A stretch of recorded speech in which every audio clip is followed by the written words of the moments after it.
So in Beirut, where I am, the situation is very divided. The south of Beirut is predominantly Shia, the north is Christian, and there's been confrontations going on. I'm looking into now reports of Christian vigilantes shooting at Hezbollah fighters. Apparently a shootout last night. If you go to Christian, put Lebanese flags up to try and make a point that they do not want any affiliation with Hezbollah.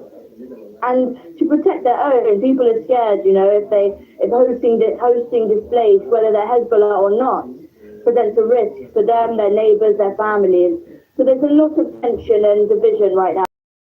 Renee Davis reporting there from the Lebanese capital.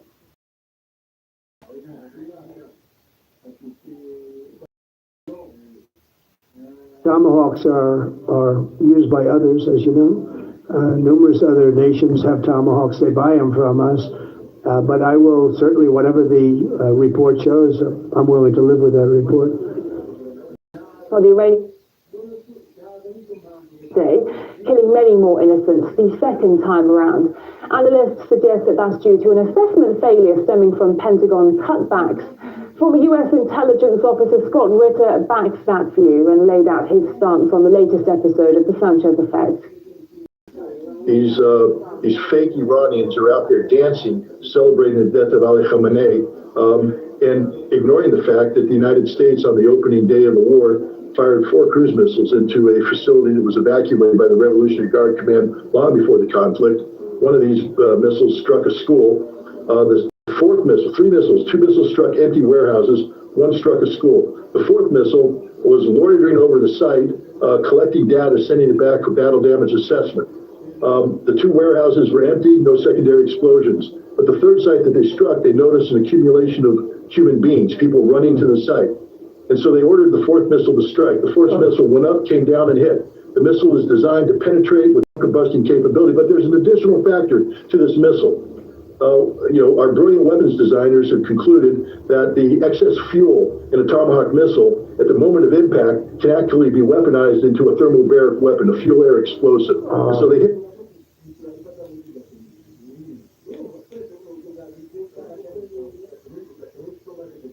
Minister Tony Burke says 5 of the 26 players have asked to stay in Australia, with the same offer being extended to the rest of the squad. As a nation, we can be really welcoming to those women and make clear that for the remaining members of the team, if they want to make a similar decision, Australia has already opened its hearts to this team.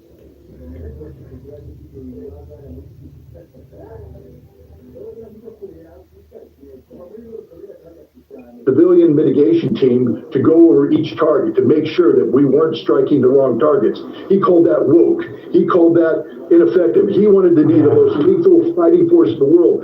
Kill, kill, kill. Well, kill them. 170 of them. Children. You're a murderer. You're a war criminal. And so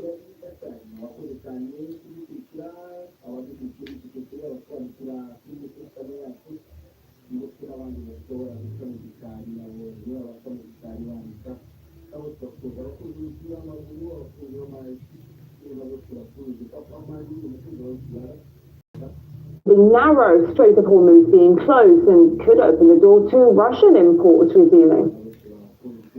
Think of it. The reason these countries are cutting production is because their reserves are filling up. They don't have any more reserves. In about two weeks, the last reserves will be filled up, and it means that all of the countries in the Middle East will have to stop, complete this production. And this production cannot restart very easily. And I think that many people in Europe and many even media corporations and journalists and analysts are still underestimating the potential for economic hardship and economic downturn that this is very rapidly going to generate. So this is very serious indeed. The Europeans have put themselves in this situation because they have actually acted as non-reliable partners to Russia. That's exactly where Putin's comment is coming from. They have sanctioned Russia, they have confiscated Russian assets, they have not honored the contracts, the energy contracts with Russia.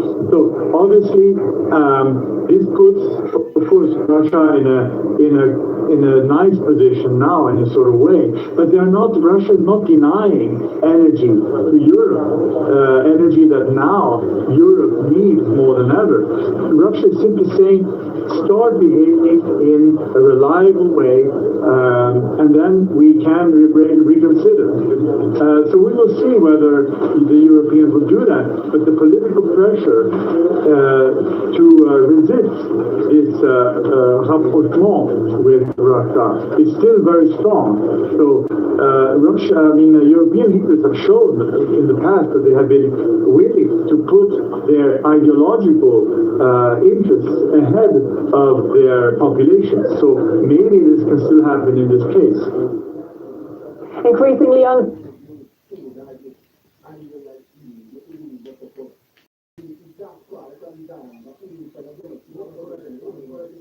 will and won't see.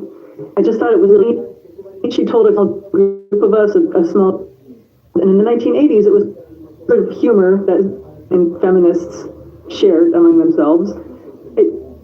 Only then, what would have come of it? I would have been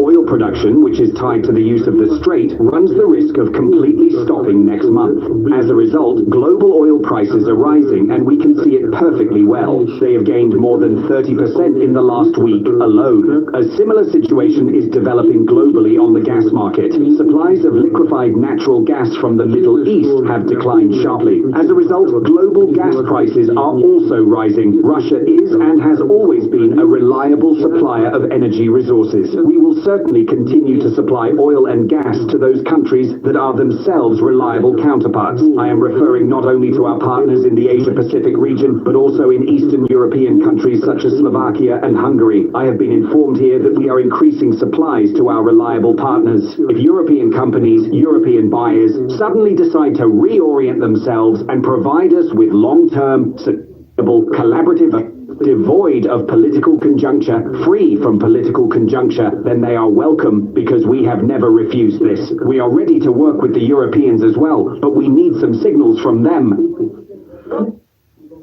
It's like an ex asking you about how you're doing. Like, hey, seems like you're going through a rough time there. Want to grab a coffee? Because, well, Europe and Russia broke up 4 years ago over the EU's girlfriend Zelensky.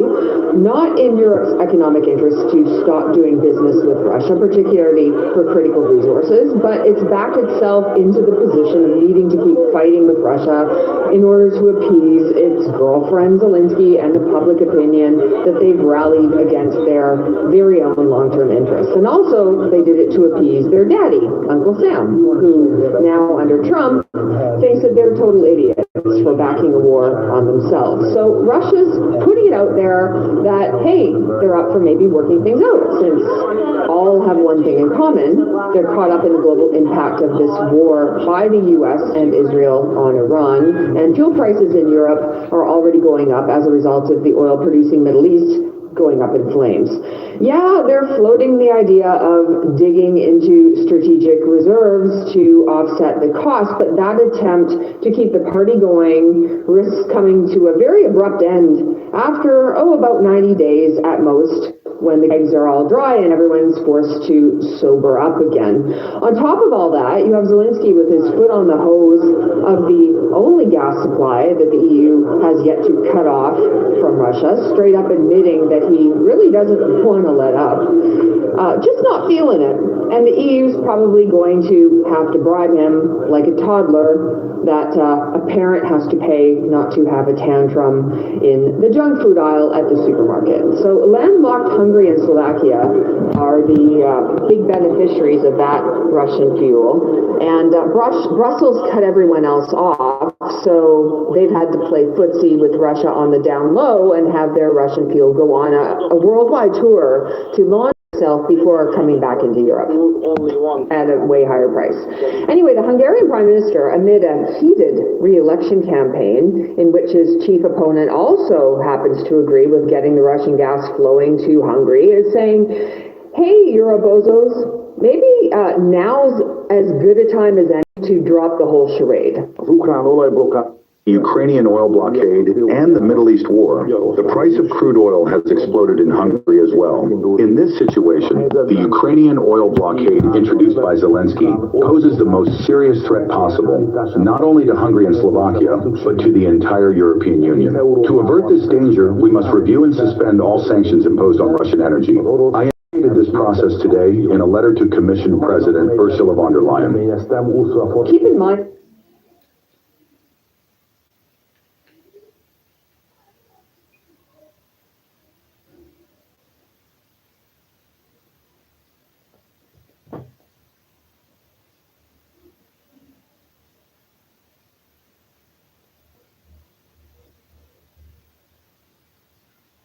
on the purchase of Russian hydrocarbons, including liquefied natural gas, starting from April 25th, up to a complete ban on such supplies in 2027. Let's not wait until the door is slammed in front of us. Let's just do this now and take these volumes away from the European market to more interesting areas to gain a foothold there, which is the most important thing. okay, wow, so what do you say, Queen Ursula? Turns out she doesn't sound all that interested, frankly.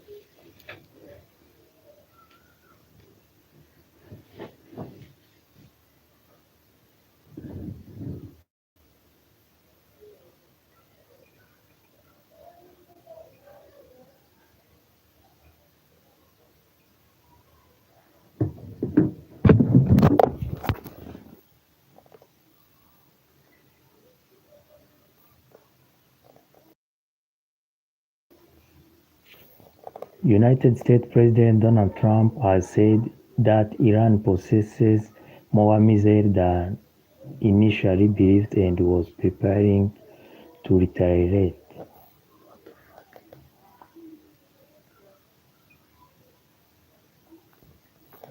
Iran vows to fight on block or Gulf oil. Iran vowed to halt all oil export in the Gulf oil conflict, dismissing Trump's claim of swift end and sending shockwaves through global energy market, Punch newspaper reports.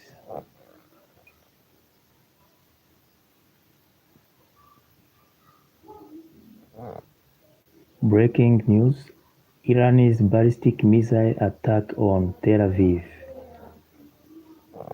Direct Impact reported Mint Press is providing live coverage on the US-Israel war.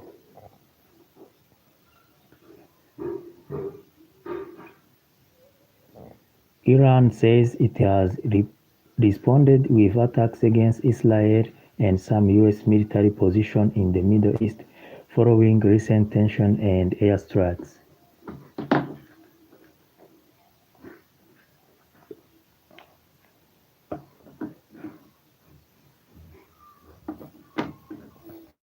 Okay, well, sounds like maybe he's going to be held up until Trump also shows up to hold his hand. But then again, what else is new? Maybe, like the overpriced gas the U.S. sells to the EU now, Trump can just find a way to make money off of Europe over this conflict in Iran, too.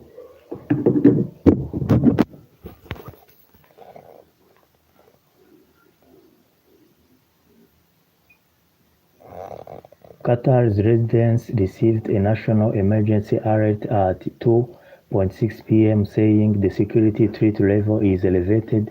It urged residents to stay indoors and avoid windows. Shortly, loud explosions were heard in different parts of Doha. Doha News reports.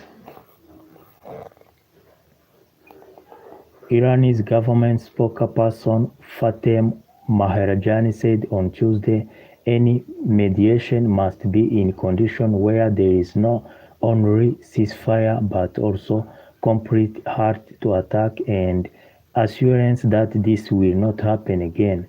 According to another agents, Maharajan's remarks were made at the Irani's Gandhi Hospital, where she added that the Iranian public is demanding such guarantees, stressing, "We did not start the war, but we will finish it." Doha News. Well, that's as the IDF released footage of Israel's many recent attacks on its neighbour. UNICEF reports that the week-long assault has killed over 80 children across Lebanon. A Human Rights Watch report is also raising concern with claims that the IDF illegally used white phosphorus in attacks on the country's south. RT's Steve Sweeney exclusively reports one.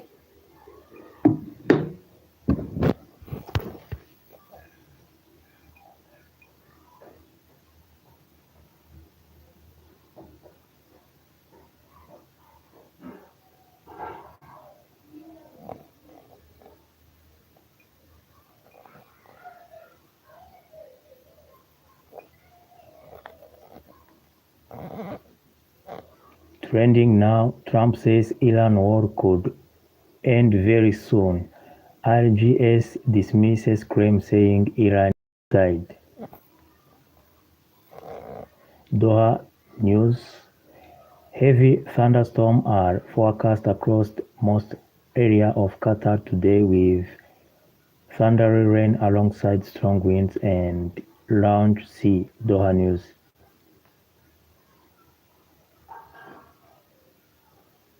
US President Donald Trump warned Iran of severe retaliation if it disrupts oil flows through the Strait of Hormuz. US President Donald Trump on Truth Social: "If Iran does anything that stops the flow of oil within the Strait of Hormuz, they will be hit by the United States of America 20 times harder than they have been hit thus far. Additionally, we will take out easily destroyable targets that will make it virtually impossible for Iran to ever be built back as a nation again. Death, fire,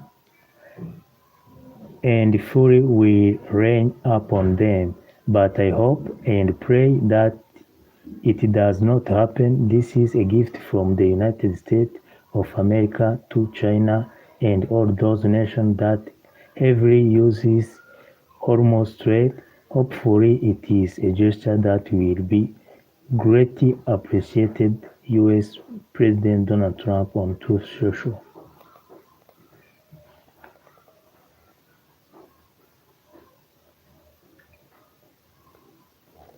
The Embassy of Uzbekistan in Doha has announced the evacuation of more than 400 citizens stranded in Qatar amid the regional crisis. The majority of them tourist nationals were transported by bus from Doha to Riyadh between March 6 and 9 March before boarding a direct charter flight to Tashkent. The embassy urged Uzbek citizens remaining in Doha to follow security guidelines used by Qatar authorities and advises those needing assistance to call on +9 7471687143. Doha News.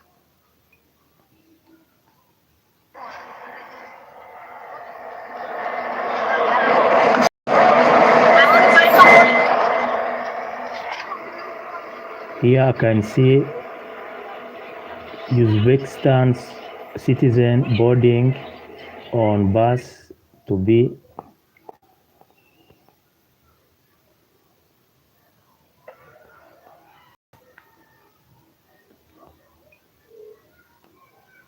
Hamad International Airport has answered a series of frequent asked questions about the temporary airspace corridor and repatriation flight operation to and from Doha amid the ongoing closure of Qatar airspace swept to rain more.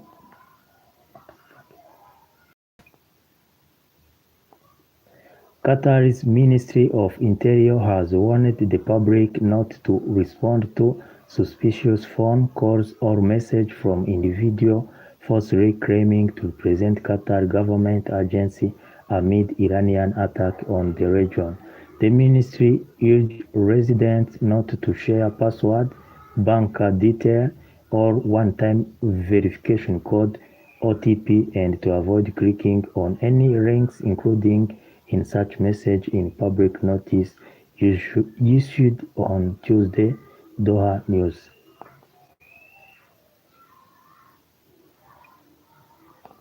Following temporary authorization from Qatar Civil Aviation Authority, Qatar Airways announced late Monday that it intends to operate a limited operation corridor with the following flight scheduled in the coming days to support passengers affected by the current disruption and help them reunite with their family and friends. The airline scheduled operation remained temporarily suspended due to the closure of Qatar airspace. A further update is expected on 10th of March 2026.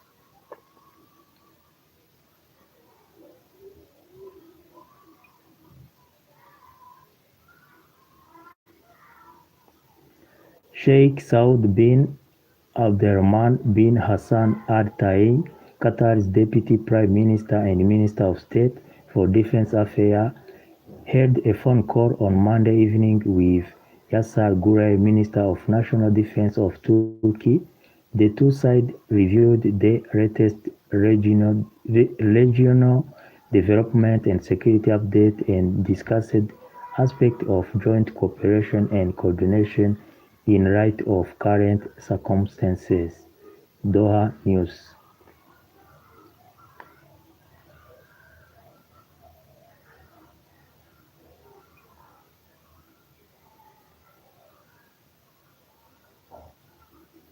Qatar's Prime Minister and Minister of Foreign Affairs Sheikh Mohammed bin Abdulrahman Al Thani spoke with Sky News about the regional escalation, citing Iran's attack on Doha and neighboring countries. Here are some of the key takeaways. Iran's betrayal and prospect for negotiation. Qatar Prime Minister speaks to Sky News. Betrayal from Iran.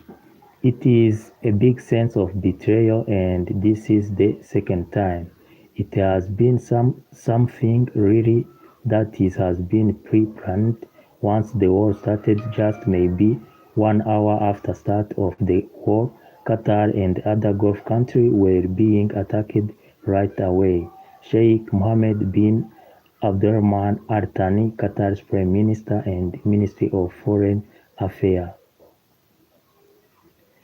Iran's miscalculations. This is a miscalculation by the Iranians to attack the Gulf country. Has destroyed everything. Actually, we would be the glimpse of hope to bring some diplomatic solutions to the current conflict and to the attacked by one of the parties of that conflict. We will prioritize, of course, defending our country. Sheikh Mohammed bin Abdulrahman, Qatar's Prime Minister and Ministry of Foreign Affairs. Qatar's defense capabilities. It's been a very difficult period for the entire country, but our defense and security personnel have been doing a great job in defending the country and its people, citizens, visitors, and residents who are there. They have demonstrated a professional way in dealing with all these threats that are coming from Iran. Sheikh Mohammed bin Abdulrahman Al Thani, Qatar Prime Minister and Minister of Foreign Affairs.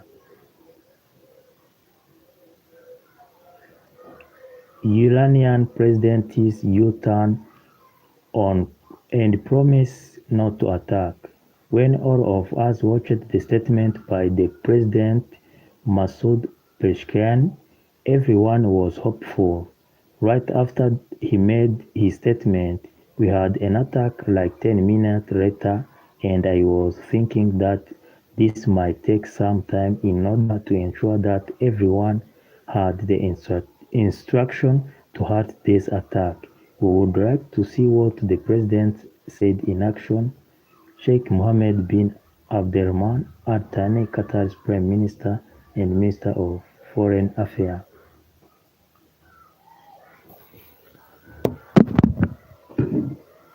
Having a conversation with him, and he said that if I had had just one more term, I would have solved the Kashmir problem and I would have brought enduring peace with Pakistan. He was disappointed, he was betrayed by Pakistan, no doubt, right? But he never lost hope, he never lost determination. He continued to work for peace with Pakistan.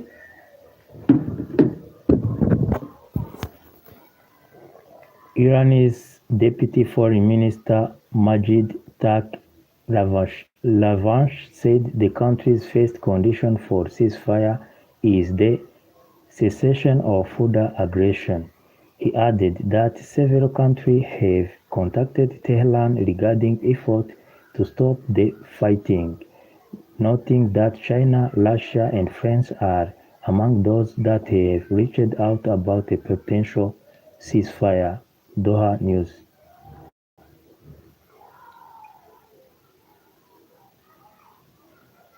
In an official Instagram post on Monday, Qatar's government communication office clarified misleading information circulating online. Each Republic relies solely on official sources to refrain from circulating rumors.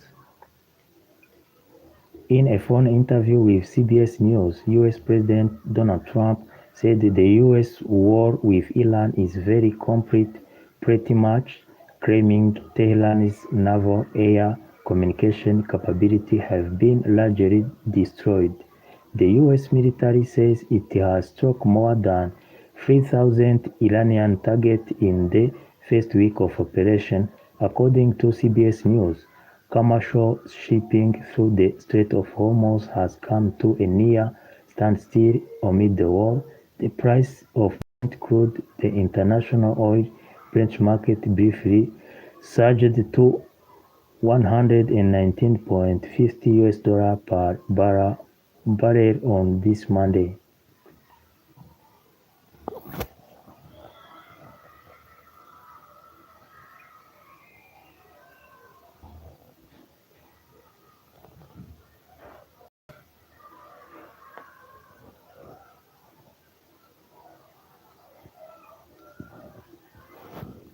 Iran launched 31st wave of missile attacks on US-Israel targets.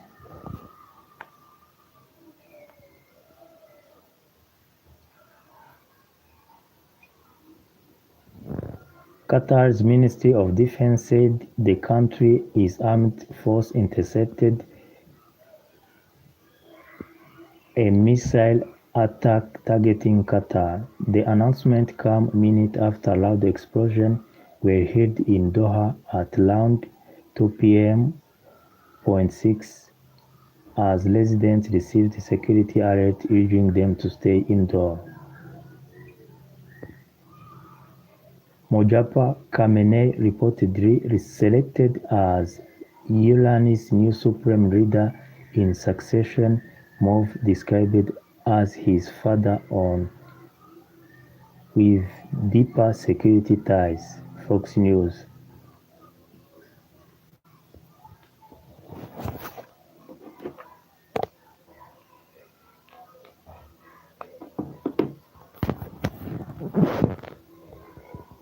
So according to what you are hearing or listening or seeing on different social media, how long do you think this war will keep going on? Give us your answer into the comment.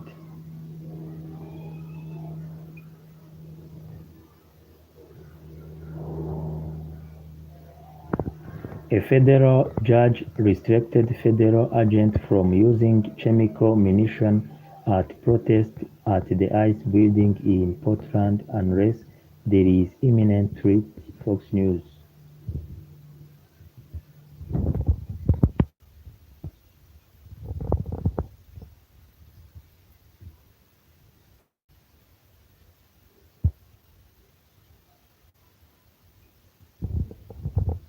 Hero returns home. Sergeant Benjamin Pennington, the seventh U.S. service member killed in conflict with Iran, was brought home in the defined transfer at Dover Air Force Base. The 26-year-old was wounded in a strike on Prince Sultan Air Base in Saudi Arabia and died days later from injuries. Fox News.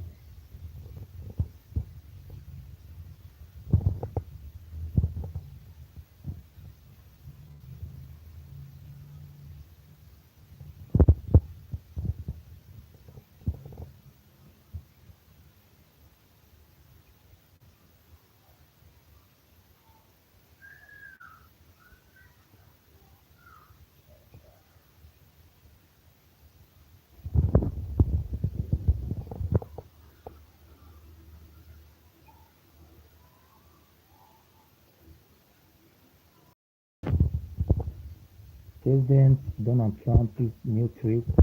President Trump warned Iran faces strike 20 times harder if it crosses the Strait of Hormuz oil tanker. Truth Social message. Donald Trump wrote, if Iran does anything that the flow of oil within the Strait of Hormuz, they will be hit by the United States of America 20 times harder than they have been hit thus far.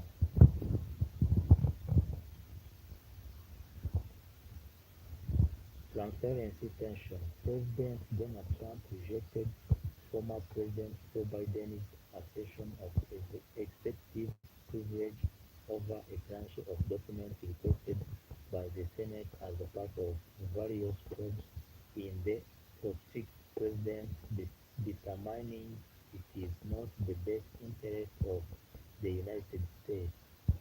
The records are tied to investigation into Biden's alleged politically motivated probes into Trump and his allies and the Biden family finance.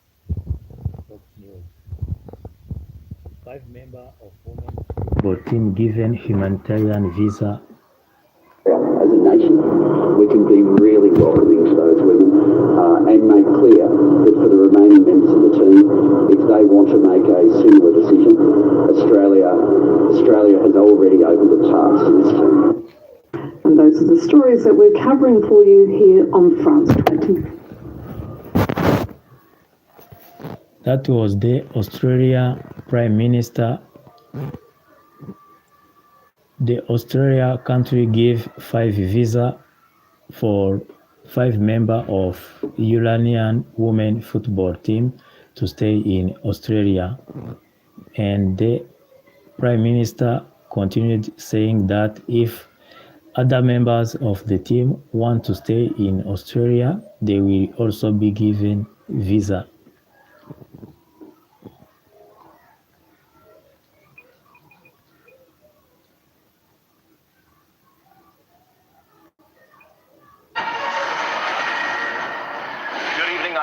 And this is your Fox News report. Iran has named a new supreme leader. Khamenei's son now set to take his place, but President Trump says, not so fast.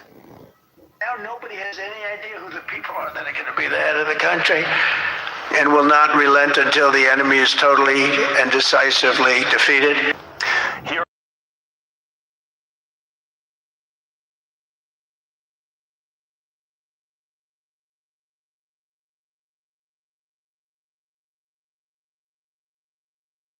$5,000 targets to date, some of them very major targets, and we've left some of the most important targets for later in case we need to do it.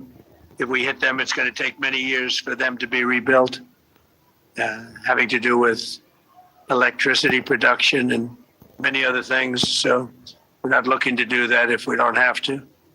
But they're the kind of things that are very easy to hit, but very devastating if they are hit. We are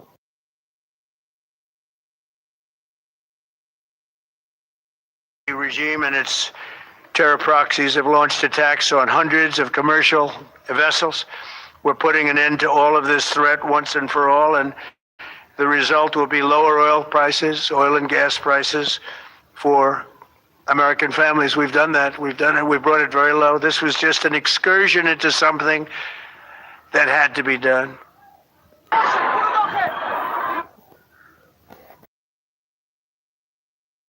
Looking to take over the Middle East. We got there first. We're lucky. I'll tell you what, the Middle East and those countries, very rich countries, are very lucky that I was president instead of somebody else.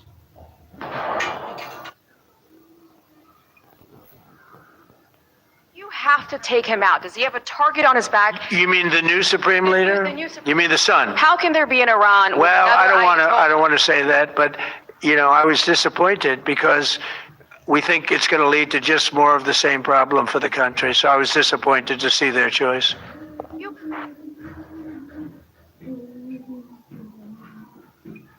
As we continue Operation Epic Fury, we're also focused on keeping energy and oil flowing to the world.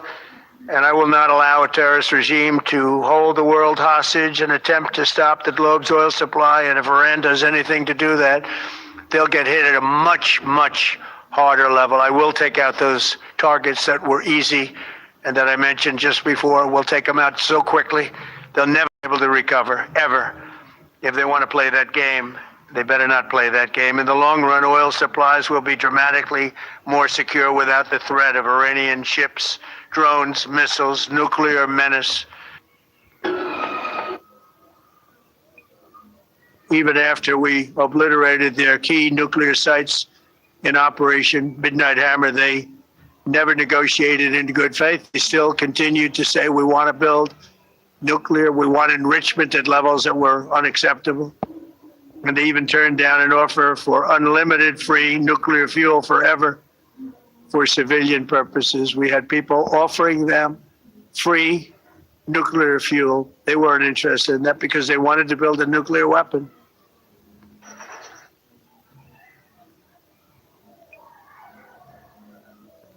Now you add that up to all of the other things, Midnight Hammer, getting rid of the nuclear threat from Iran, which was a big moment in history, in my opinion.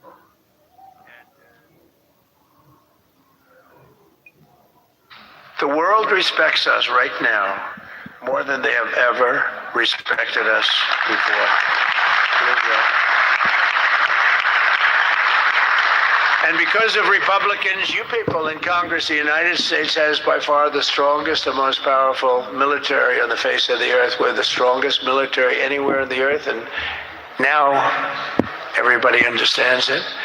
Together with our Israeli partners, we're crushing the enemy in an overwhelming display of technical skill and military force.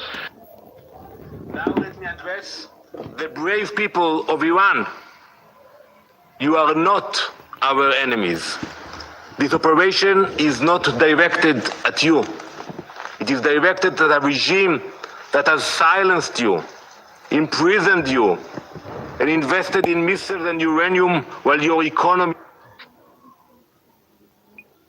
Where there's pride.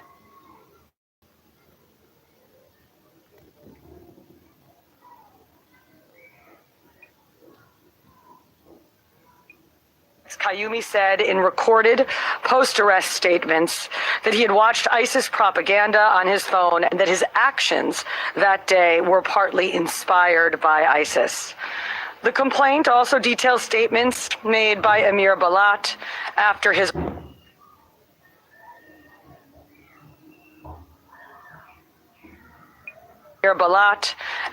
arrest. En route to the NYPD precinct, Balat made spontaneous statements without being questioned by NYPD officers that were captured on body-worn camera She said, "This isn't a religion that just stands when people talk about the blessed name of the prophet. We take action, we take action." As well as, "If I didn't do it, someone else will come and do it." And later, after waiving his rights to request